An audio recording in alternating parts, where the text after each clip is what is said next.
Um, the declaration of COVID as a pandemic in March 2020 has challenged and continued to shape the way we do things up to this moment.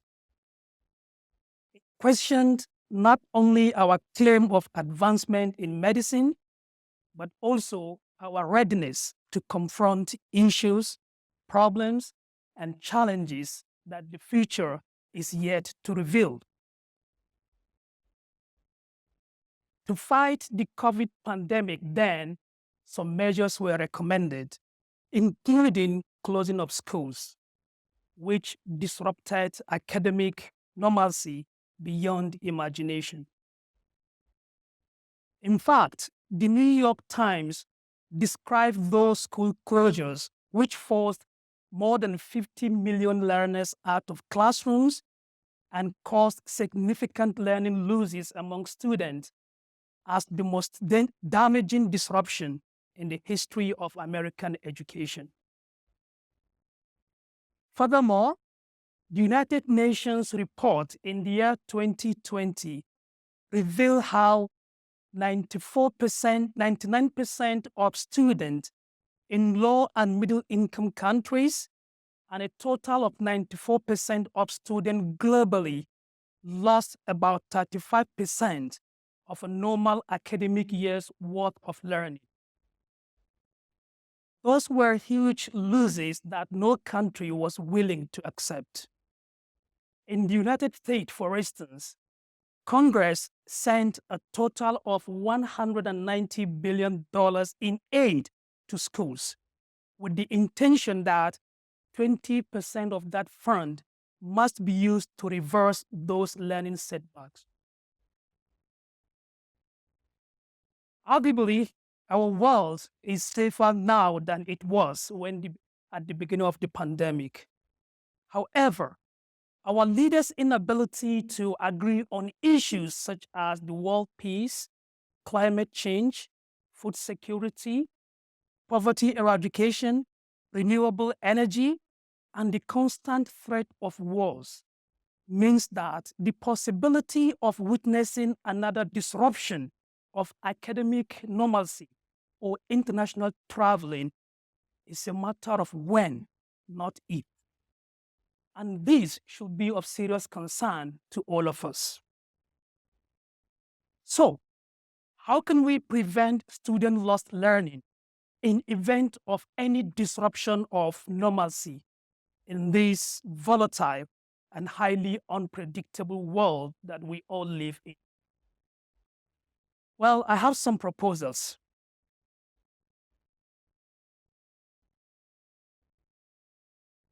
One, landing rights. In aviation, landing rights is a permit which allows foreign airlines to land both scheduled and unscheduled flights in any airport other than just international ones. Similar to that, therefore, I propose that we have educational landing right for students. This is necessary because in a study that covered 180 countries by UNICEF, about 25 million students were found to be at risk of not returning to their schools due to learning and financial losses incurred during the pandemic. Secondly, just last December, a friend traveled home to renew his visa. Unfortunately, he was delayed for months in what the embassy called administrative processes. Now, imagine how consoling it would have been for those students had educational landing rights, which will allow students to join any university in event of any disruption to continue their education was already in place. Two, decentralized academic calendar. The practice of charging higher amounts by airlines and other service providers during back-to-school period for no reason other than increase in demand is putting lots of pressure on parents, students, and faculty's limited resources. For example, when I first arrived Oxford in August and went to a hotel, a room was $375 per night. When I asked why was it that expensive, the answer was simple. This is a move-in week, and we are 75% full to capacity.